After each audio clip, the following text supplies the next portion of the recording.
Chapter 42, Reunion. Every parting gives a foretaste of death, every reunion a hint of resurrection. Arthur Schopenhauer. * 905, December 24, 2015, Medical Wing, Canterlot. The medical wings of Canterlot were still busy, even 3 days after the operation at High Peak. The majority of the battle-wounded had been stabilized and moved to rooms on the outskirts as the flood of freed griffins were brought in from the ruins of High Peak. Poor treatment and neglect had been rampant among the prisoners, as well as badly treated injuries that had been sustained during their attempts to break free from their captors. It was a scene built on a foundation of misery and relief, and it was unfortunately one that Matt had seen on Earth more than once. The setting may be different, and the actors a different race entirely, but it feels just like the refugee camps in Iraq. Everyone's glad that their ordeal is over, but part of them is scared it might happen again, Matt observed silently as he pushed the crate-filled cart down the corridors. Matt wasn't traveling alone through the medical wing, and he wasn't the only one who was affected by their surroundings. Chief Engineer Shen walked beside the cart, one hand on the crates ostensibly to ensure they didn't shift while in transit. One look at the elderly man's face was enough for Matt to realize that he was likely using the cart to steady himself as much as the other way around. At the head of their procession marched Dr. Valen, her hobbling gait far faster than Matt would have expected given that she needed the support of a cane. While Shen's gaze had swiveled to take in as much of their surroundings as possible, Valen's head remained locked forward as she maintained her speed. They were able to make good time through the crowded corridors as the rescued griffins parted before them, likely due to the last member of the group. The towering form of a myrmidon followed behind Matt, the stylized griffin-faced helm continuously scanning their surroundings. This was supposed to be a simple delivery at Princess Cadance's request, but this is starting to feel like a procession, Matt thought as a hush settled over the corridor that they were passing through. It wasn't long before the only sounds that could be heard was the scrape of the myrmidon's talons against the marble floors, the click of Valen's cane as she walked, and the low rumble of the cargo-laden cart. Not for the first time, Matt's eyes drifted to the cart's contents. 6 impact-resistant cases, delivered personally by Dr. Valen and Chief Engineer Shen, with my presence being requested as well. The acronyms written on the top 2 cases don't match anything I'm familiar with either. RFL. LFL. What exactly is going on? The masses of griffins eventually began to thin as they passed through the general care area and into the equestrians' version of an intensive care unit. Private rooms lined the hallway, the names and charts on each door in the mostly unfamiliar written equestrian language. Valen didn't hesitate for a moment as she marched to the room at the end of the corridor. I wouldn't put it past her to have learned the written language enough to know where to go, but I suspect that there's a more practical explanation, Matt concluded. After all, only one room in this area is being guarded by a myrmidon. The second myrmidon stood as still as a statue by the closed door, its only reaction being a simple head tilt towards them as they approached. The myrmidon following Matt took up a position on the opposite side of the door as Valen gave an uncharacteristically timid knock. It took just a moment for Twilight's voice to beckon them into the room, and the trio entered the room with their cart in tow. The private room was divided into 2, with the half near the door furnished into something akin to a waiting room or lounge. Several padded benches lined the walls, as well as a trio in the center of the room around a low table where Twilight waited, but she didn't wait for long. Moira! Twilight shouted cheerfully, launching from her seated position into a flying leap only to skid to a stop in front of Valen. Moira, are you all right? Are you hurt? She asked, eyes going from the cane to the scars on Moira's face. I'm doing better, Twilight. Thank you for asking, Valen replied warmly, and Matt nearly did a double take at the genuinely warm smile on her face. And just as quickly as he spotted it, the smile was gone in favor of something a bit less sincere. I recently had the pleasure of entertaining a guest back on Earth. It was a very educational experience for me. A guest? I'm glad. Twilight answered with a winning smile, completely missing the subtle change in the woman. The smile became sheepish as she continued. I know I wouldn't hear the end of it if my friends heard me say this, but I think it's good that you're meeting new people and learning new things, Moira. There's some things that we can't learn from books, or labs, I've learned. Valen's face fell into a blank expression as she stared at Twilight before looking away. That is good advice, Twilight. That uncharacteristically warm smile returned, and remained as she looked back up. I'll defer to your expertise on this. Twilight returned the expression before she spotted the next person and practically broke into a gallop. Mr. Shen. You're here too.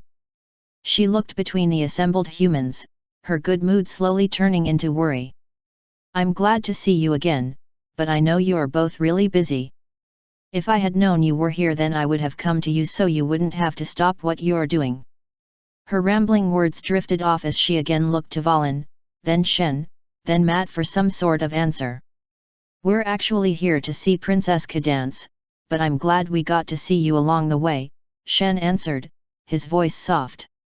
When we heard about her condition, Dr. Valen pointed out that we had the technology to make her life a little bit more comfortable. His gaze shifted from Twilight to the cases on the cart beside him. Valen cleared her throat before speaking. I must confess that this gesture isn't entirely philanthropic.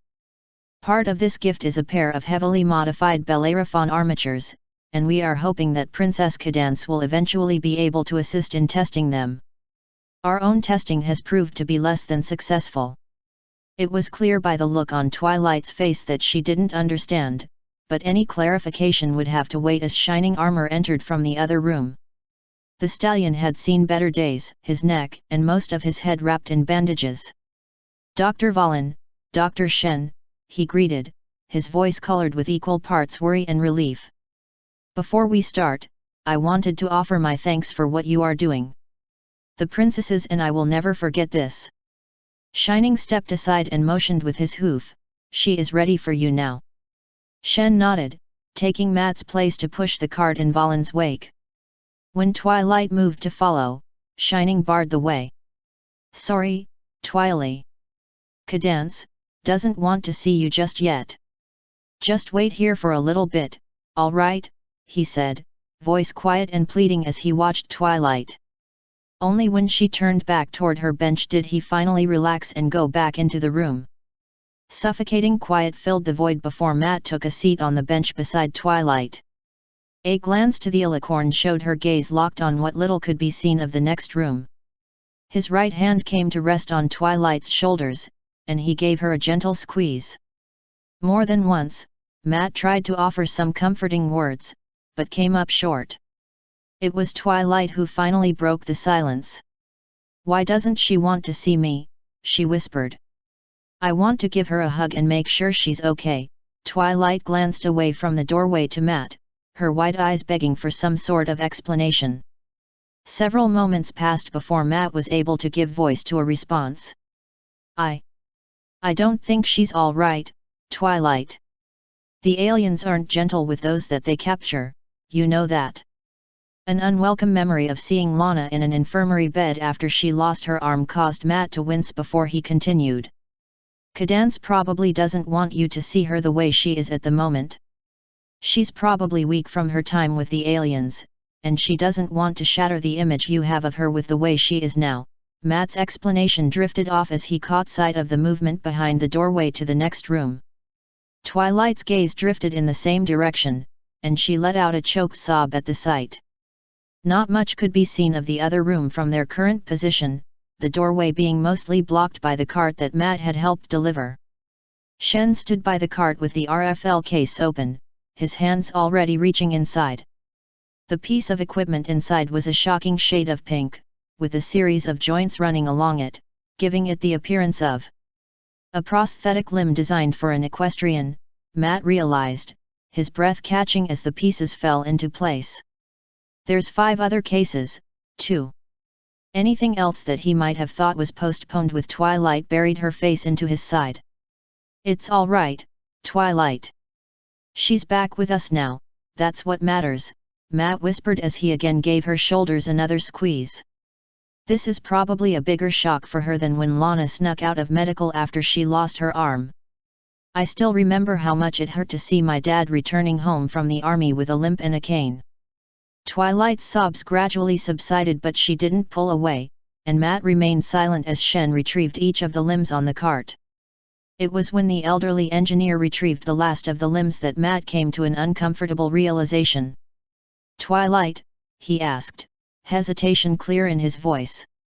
The response from Twilight, if it was a word at all, was too muffled to be understood as anything other than an acknowledgement of the question. "Twilight, did you just wipe your nose on my shirt?" A moment passed before the muffled reply came, a little clearer than the last.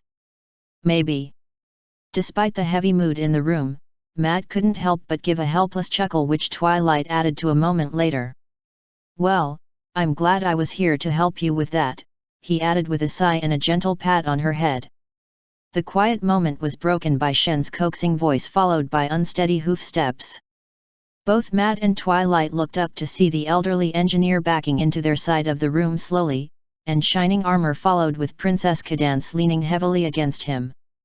The majority of Cadance's body was hidden beneath a simple white hospital gown, but the parts of her that were visible told a chilling story of the cruelty she had undergone. Her mane had been sheared from her head to her scalp, and surgical scars could be seen along her neck and head. The most severe signs of her captivity were her wings, or lack thereof.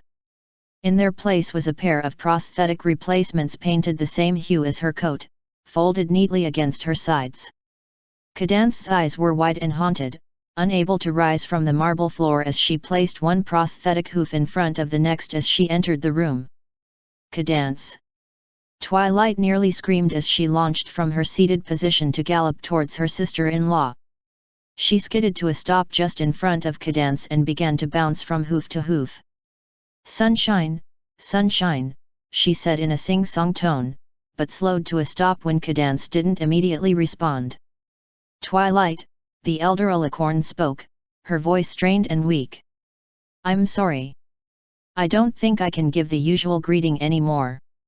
"Not yet at least," she added and attempted a smile, but it seemed a hollow expression in her current condition. Cadance gave a look towards Shining Armor and whispered a request, and the pair made their way to one of the cushions on the side of the room, where she slowly sank into a lying position. "Preliminary testing shows positive results," Valen said from the doorway to the other room, her words clinical but her tone far softer than Matt remembered the woman speaking before. "For now, you should try and move about as you normally would until the prosthetics feel natural. When you feel you are ready, we can attempt testing with the Bellerophon armatures." Cadance responded with a shaky nod. "I understand, Doctor. I don't think that will be soon, I'm afraid." She gave each of the people in the room a long look before taking a deep breath and letting it out. "I don't think that I will be up for entertaining guests any longer, but I have one request before I retire for the night. There is something I must discuss with Captain Harris. Privately." The reactions around the room varied from the vague confusion of Shen and Valen, to disappointment from Twilight, to polite but stubborn refusal from Shining Armor. "I'm not leaving you, Cadance," the stallion said as he locked eyes with his wife. "I lost you once, I won't let that happen again." The ghost of a sincere smile crossed Cadance's face and she reached out with one hoof, only to glance down and retract it. "You're not leaving me, Shining. You're going to wait outside this room for a few minutes, and then come back inside. Please do this for me." The last statement was posed as a question, but it held as much stubborn intent as Shining's had. Once her husband nodded his head, Cadance turned to Twilight. "I know you wanted to spend more time with me, but I don't think I'm up for it today. The nurse that visited me this morning had confetti in her mane, so I suspect that your friend Pinkie Pie may be well enough to take visitors. Perhaps you could spend time with them until I'm rested up? I'm certain they would love the chance to meet the other human friends you made while on Earth, too." Twilight's eyes never quite rose to meet Cadance's, but she slowly nodded. She cast one final glance towards Matt before filing out into the hallway with Shen and Valen following behind. Shining Armor backed out through the doorway, his eyes never leaving his wife until the door finally closed. The moment the door latch clicked shut, Cadence let out a ragged sigh and sagged onto her cushion. Her once steady breathing became short and shallow, and she squeezed her eyes shut. When Matt started to rise from his seat, she immediately raised one of her prosthetic hooves to stop him. "I'm fine, the doctors warned me that there would be pain with these prosthetics. I wasn't as prepared for it as I thought." Matt slowly sank back into his seat, clasping his hands before him as he leaned forward. "Last I heard, no human has been able to support more than 2 prosthetic limbs due to the strain it causes, and I have no idea how the mech pilots can stand it." "I can't imagine what you're going through right now, Princess," he said, his voice quiet as he watched the alicorn. Cadence's eyes slowly opened and settled on Matt, or more specifically his left arm. "I think you have a better idea than most, Captain." She attempted a chuckle, which stopped as quickly as it started with a wince. After another few calming breaths, Cadence looked to her side and spread one of her prosthetic wings. "Does it ever go away? The pain of such a loss, I mean," she asked, her voice brittle as she stared at the slowly moving appendage. "No, but it gets easier to bear over time," Matt answered, and silence fell between the pair again. She might not have meant physical pain, but I don't know if I can give her any advice about psychological coping with such a loss. Matt absently looked down at his hands, the cold prosthetic on the left in contrast to the flesh and blood on the right. The sight of a strand of Twilight's hair caught between his fingers was enough to bring a small smile on his face despite the sinking tone of the conversation. "Well, at least she isn't pulling a shining armor and hassling me about Twilight. Given my station and abilities, you are probably wondering why I haven't spoken to you regarding Twilight, yes?" Cadence asked, a flicker of mischief slipping past her pained expression. She managed half a laugh at Matt's guilty flinch. "It was a rather contentious discussion I had with my husband once he started to suspect her attachment to you. Shining armor will always be her big brother, a shield against any perceived threats to Twilight whether she wants it or not." It took nearly a minute for Matt to suppress the urge to flee and collect his thoughts into something understandable. "Shining armor has made his position quite clear, but you haven't shared yours, Princess." A genuine smile graced Cadence's features at the response. "I cherish Twilight like the sister I never had, but I'm also aware that she is an adult and is capable of making her own choices. She may be inexperienced, naive even on some subjects, but she will never learn without trying new things. I'm confident that she will become a better pony for having known you, Captain." "I'm glad you feel that way, but there are times when I can't help but think about how everything could go wrong. I don't want to be the one to give her disappointment," Matt admitted as he looked back down to his hands. "It's a concern that does you credit, Captain. I'm certain that both of you will do your best and enjoy what you have for as long as you are able," Cadence acknowledged with a slow nod, and she met and held Matt's eyes when he looked up. "I'm the Princess of Love and the Heart, Matt. I know more than any pony the possible outcomes that lie ahead of you both. Some relationships burn fast and bright, and die just as quickly. Others are like the sun, burning brilliantly for all time. Neither is superior to the other, as both have their benefits and pitfalls and most ponies come out of them for the better. As I said, you both will try your best and I'm confident there will be nothing but happiness for you two. If the time comes when the best you both can give isn't enough, then I will not blame either of you. I know you both will continue and look fondly on what you shared." More than once, Matt tried to reply but the words died before being spoken. "I suppose her advice shouldn't be surprising given her familiarity with Twilight and her responsibilities. I suppose it's just surprising that she can offer this kind of advice so soon after what she's been through." "Thank you, Princess," he finally managed. "Think nothing of it, Captain. As much as I would like to continue our conversation, I'm afraid I must rest. Would you be so kind as to inform Shining Armor on your way out?" Cadence asked, gratitude clear in her voice. As Matt rose to walk to the door, she added, "Oh, Captain. I have every faith in your good intentions, but if you do anything to deliberately hurt Twilight, then you will spend the rest of your days screaming from the darkest corner of your mind and no one will be able to save you. Asterisk 920, December 24, 2015, corridor to Princess Cadance's private room, Canterlot. Calm down, Twilight, calm down. It's perfectly normal that Cadance would want to talk with Matt alone and not want to see me, right? Right?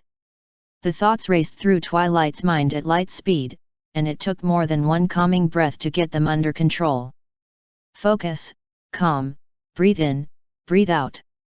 I know I'm stating the obvious, Twilight, Charles said gently, his calm words a balm for Twilight's worries. Princess Cadance survived something truly terrible happening to her, and she needs a little time to come to grips with the fact that she's safe now and that her situation has changed. I'm sure you two will be right as rain in no time. Dr. Shen's advice is sound. Your sister-in-law had the strength of will to endure weeks of captivity with the invaders.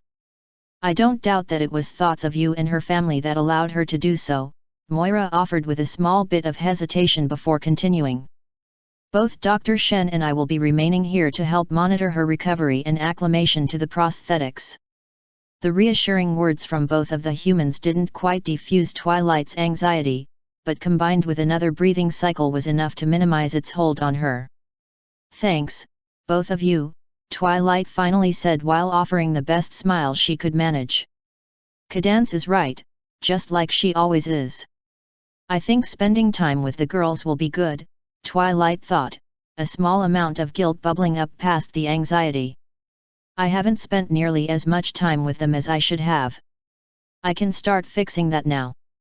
Twilight gave herself a small nod before turning to Charles and Moira and asked, do you both have enough time to meet my friends? If they're visiting Pinky then they aren't too far away. Charles responded with a wide smile, while Moira took a small step back. I am afraid I will have to decline, Twilight, the woman said crisply as she held her tablet close to her chest. There is precious little set up on this side in regards to research, and I have to. Moira, it isn't going to make a difference if you take 10 minutes to say hello first, Charles interrupted gently, fixing her with a look. Moira's eyes went from Charles to Twilight and back before letting out a resigned sigh. Very well then, lead the way. Great. I'm sure you'll all get along. Twilight declared, leading the trio further along the corridor. It wasn't long before the trio became a quartet as one of the myrmidons flanking the door fell in behind them. I had meant to ask Matt earlier, but it slipped my mind, Charles said as he glanced over his shoulder towards the armored griffin and received a curious head tilt in response. May I ask why you two are being escorted around the castle? All of the information we've received seems to indicate that the Myrmidons would be near the High Talon during a time of war. The subject of the guard was enough to summon a spike of anger in Twilight. Matt and I encountered an unpleasant individual recently who is the type to hold a grudge, and Alvar wanted to ensure that neither of us come to harm while we're here in the capital, the Alicorn explained quietly, mindful of the presence of others in the hallway. When she spotted the confused looks on both of the humans' faces, she continued reluctantly, you might remember him, Moira. It's that man that interrupted movie night when I was back on Earth. The scientist immediately stiffened, her hand clenching the tablet hard enough to make her knuckles white. A short burst of hissed profanity escaped Moira before she clamped her mouth shut and closed her eyes. After a breathing exercise that was startlingly similar to Twilight's, she opened her eyes and said, I had read the reports about the operation you took part in. I know you don't like using your gifts to cause harm, but if anyone deserved such treatment then it was that man. The words were meant to reassure but only brought the memory of Vidi's body slamming into the walls with Twilight's telekinesis to mind. The violence in itself was a horrible thing to behold, but what worried the young Alicorn more is that she had wanted to do more to the horrible man. Thanks, Moira. I'm just a little angry that he managed to get away, Twilight said, unable to meet Moira's gaze. The smile that graced Moira's features was anything but warm. I'm certain that the next time he reveals himself, we will be able to deal with him appropriately. Twilight gave a small nod in response and tried very hard not to think about what the woman would consider appropriate. She was saved from that train of thought by the unwelcome feelings of guilt as the voices of her friends could be heard from the next room down the hallway. I really should have visited them before this. It feels like it's been years since we were able to just sit and talk. She took a deep breath and let it out, before pushing the door open and stepping inside. And that is why I am the best at pulling pranks, though Pinky comes in at a close second. Rainbow declared proudly to the ponies in the room. Applejack, Fluttershy, and Rarity sat on stools near the bed in the center of the room, showing various levels of interest in the apparent debate. On the other side of the bed sat a pony that Twilight had never seen before, though her proximity to the bed's occupant suggested they were close. Pinkie Pie rested on the bed, her expression alert but tired. Most of her barrel was wrapped in what Twilight recognized as a bandage to restrict her movement while she was healing, though this didn't stop the party mare from smiling widely when she spotted the new arrivals. Twilight's here. Now I can stop bombarding the help with confetti cannons since you've clearly interpreted my cleverly disguised invitations to visit. Hello, Pinky. I'm glad to see you're doing better, Twilight answered with a smile before looking to the others in the room before looking to the two humans behind her. Everyone, I'd like you to meet some of the first humans I met while I was on Earth. This is Charles Shen and Moira Valen.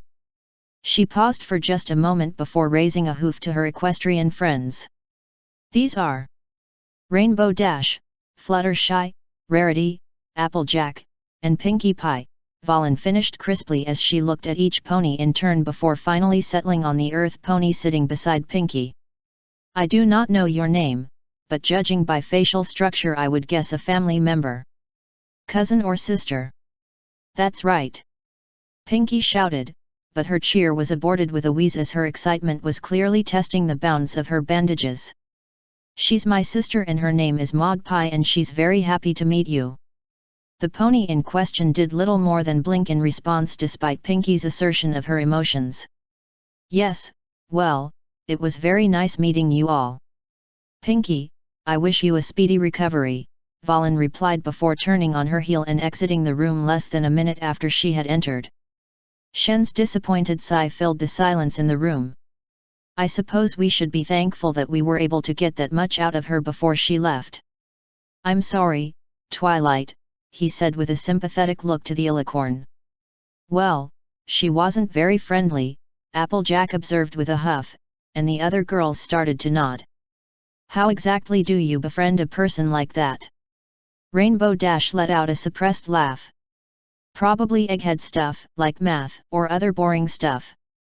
Am I right? It was Twilight's magic, actually, Shen answered before Twilight could respond. Prior to her arrival, we had never seen it on Earth before. What the aliens use is a pale imitation of what Twilight did on her first day on our world, and the mystery of how and why she could do that was quite troubling to Moira. She is a lot like I used to be before I met all of you, Twilight added, her tone and a pointed look enough to convey her displeasure at some of her friends talking behind the back of another. Moira's dedicated her life to studying the world and she's very good at it. Just like when I first came to Ponyville, she just doesn't know what to do since she's outside of a place she's comfortable in. Well, shucks, Applejack said, looking down as Twilight gave her a look. I didn't mean anything bad when I said that, but I suppose it was still rude of me to say it like I did. It was my mistake and it won't happen again. The Earth pony looked to Rainbow who managed a sheepish nod as she scratched the side of her head with a hoof. Apology accepted, Twilight said with a smile and a nod. Her brow furrowed and she looked back to Shen. You mentioned that you hadn't seen any magic on Earth before, but that can't be right, can it? The magical field was stiff from disuse but it wasn't static and dead. I wonder if there was someone capable of using magic there but maybe using it to hide? That would explain why nobody noticed them. That may be, though there's another theory. The aliens access and use power from the field for both their technology and their own powers. Is it possible their presence affected Earth that way? Shen replied as he cupped his chin in thought. Twilight's initial response was to shake her head. I don't think so. It's hard to describe unless you can sense magic. With the aliens and your technology, it's like hearing a voice through one of your radios. You can understand it, but it's artificial. What I felt back on Earth was like a whisper, but it felt natural. Are you sure you should be talking about that here? Maud interrupted, her expression not changing one bit as she fixed Twilight with a stare. You're in the same room as Pinky, but it's almost like you aren't visiting her. Just like you haven't visited once since she was hospitalized. The silence that followed that statement was deafening as everyone in the room gave a wide-eyed look to the Doormare. If this is the kind of friendship that you're showing my sister, then... Maudlin. Marie. Pie. Pinky snapped angrily, and Maud flinched in response. Her volume fell to a more conversational volume, but it was devoid of the bubbly cheer that was Pinky's signature was gone. Maud, you're my sister and I love you for everything that you do for me. I understand that you are upset that Twilight hasn't come to visit before now, but I am not. I am thrilled that we girls can be together again, even if it is for just a short time before every pony has to get back to their jobs. I'm glad that Pinky feels that way, but Maud does have a point, Twilight thought guiltily. Please don't be too hard on Maud, Pinky. I really should have come by sooner. The fact that I have responsibilities is a poor excuse. I should have made some time too. The way I understand recent events, Shen interjected, his calm tone a stark contrast to the others that had spoken. Twilight worked herself to the bone to help the soldiers fight the enemies in the field. The time she spent on that definitely saved lives. What I mean to say is that both of you are right, and both of you are wrong. It's all a matter of perspective on the situation. He offered a smile to Twilight, Maud, and Pinky before continuing, perhaps we should just accept that you all have very good reasons for feeling the way you do and let this pass like water under a bridge. A series of nods swept the room and the tense atmosphere vanished in the blink of an eye. Rarity was the first to speak after the ensuing silence. Twilight explained a little bit about what Moira does, but I don't believe we know what you do, she asked, seamlessly changing the subject to something less contentious. Charles's initial response was a bright smile as he spoke, I design and build things. Most of the equipment the human soldiers use was either designed or reviewed by either myself or my team back on Earth. Same for the kits we provided to the volunteers that came from here. A flicker of recognition passed across the man's face as he looked towards Rarity. I think during her time on Earth, Twilight said you were a seamstress? I hope your business hasn't suffered since the start of this whole mess. The fashionista's eyes lit up at the question. Well, I wouldn't go so far as to say I've been completely unaffected by this pesky invasion. I was actually contracted a short while ago to assist with altering the color arrangements of the suits of armor used in the field. It was an exciting challenge, though the suppression of my creativity did annoy me a little, Rarity finished with a huff. Suppressed your creativity? What exactly did they have you do? Twilight asked, curiosity getting the better of her. Rarity's rant started with an overly dramatic huff. Well, for one, it seems that the humans lack a good appreciation for the wide range of colors I can take advantage of. Plus sequins are apparently not disruptive enough, whatever that means. I don't know if you can hear me, but thank you for telling me to do this cadence, Twilight thought as she listened to Rarity's harrowing tales of censorship and oppression with the occasional interjection from the one of the others in the room. Even Maud, who had been silent since Pinky had her outburst, even joined the conversation with as much enthusiasm as she always showed. The topics might be different from before all of this happened, but they're all still the same friends I've always known, Twilight realized with a smile. I kinda wish this would last forever. The peaceful scene wasn't long-lived, however. Less than 5 minutes of their friendly banter had passed before a long-missed magical signature passed Twilight's senses and she immediately teleported away. Well, I dare say you've lost all right to criticize Luna when she wants to sleep in. It's been, what, Nearly 2 months and all you've done is just lay around while your subjects save the world. Of course, that does seem to be in line with your usual tactics. A spark of anger coalesced in the darkness. Ah, no need to get huffy with me, dear.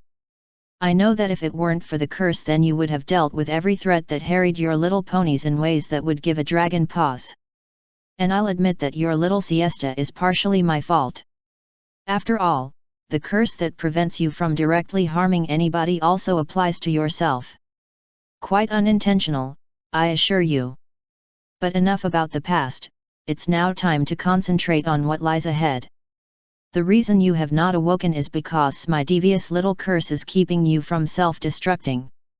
You know exactly what you'll do if you wake up, and the spell knows it too. Until this threat has passed, you will remain as you are now. Unless I remove the spell. The embers of anger gave way to a shard of curiosity guarded by layers of suspicion. As much as I'd like to keep you tied by this little handicap, if only for my own safety, I'm afraid our enemy has forced my hand. In just a few moments I will remove the curse that limits the usage of your power, but I will leave the gift that I've given to everyone who's felt my touch. Mental domination will find no hold on you. The ethereals may try and bludgeon your defenses through crude means, but they will never wrest control of your will from you. After all, the gift I've given is capable of shutting out beings of far greater power than those pale shadows. You know a little of whom I speak. Maintain order. Fear, icy cold and paralyzing, rushed forth. This is my final gift to you, my dear. You will once again have the full width and breadth of your power at your disposal, without that crippling compulsion that caused the rise of Solaria. When you wake, you will find yourself trapped in a prison of your own design, and I have every faith that you will do what's right to preserve it. Now, it's time to wake up. Celestia's eyes shot open and her barrel heaved as she jerked from her sleeping position. She struggled to stand, but her balance was far from ready for such a thing. She collapsed back onto the bed just as the door to her room burst open. "What princess?" the 2 ponies, a guard and a doctor, yelled simultaneously. The guard began to shout orders into the common room while the doctor rushed to the bedside. "Princess, please don't move. You've been comatose for nearly 2 months and your body isn't ready to move yet. Please, you could hurt yourself." "I'm fine," Celestia hissed as she tapped her magic and restored her body to its previous condition. After a moment to ensure all was well, she brought her hooves beneath her and stood to her full height. She looked down to the doctor at her bedside and said, "My condition is no longer a concern. What I need you to do now is find Discord." The doctor didn't protest any further, instead electing to gallop out of the room as quickly as he could. With a small modicum of privacy restored, Celestia closed her eyes and reached out with her senses, only to open them again when the wards to her chamber flared, strained, and broke. Magical protections that had stood for nearly a millennia shattered as twilight sparkle brute forced a teleport through them. The young alicorn nearly tackled Celestia with a hug, her lightning-fast words breaking down into sobs by the second. Only a moment of hesitation passed before Celestia allowed herself to return the hug in full. "I'm sorry, Twilight," she managed, pulling her student into a tight embrace with her forelegs. "I didn't want to leave this to you and the others. I should have been here. I cannot express how happy I am to see that you are still well." The only response was a wheeze, which prompted Celestia to loosen her grip to discover the reason. The relieved smile was still on Twilight's face, but it was interrupted by what could only be painful winces. One of her wings hung limply at her side, and her breath came in short gasps. "I'm glad that you're back, Princess," Twilight managed between her shallow breaths. It took more than a little of Celestia's monumental discipline to maintain her composure. "I'm glad that you were one of the first ponies I saw after waking up, Twilight, but I'm afraid your entrance made a mess of the wards. Why don't you go check in with the doctor outside while I get those fixed?" When Twilight agreed with a silent nod and limped out of the room, Celestia let out the breath she had been holding and looked down to her shaking hooves. "A prison of my own design. Celestia remembered with a growing sense of horror as she replayed the last several minutes in her head. Without the curse, I'm a god trapped in a house of gossamer glass. The slightest gesture could shatter this place. The slightest gesture could shatter some pony. She reached out with her senses again, scanning Twilight as the doctors attended to her. With just a simple hug, Celestia had dislocated one of Twilight's wings and fractured 3 of her ribs. With just a simple hug, Celestia had nearly killed her most faithful student.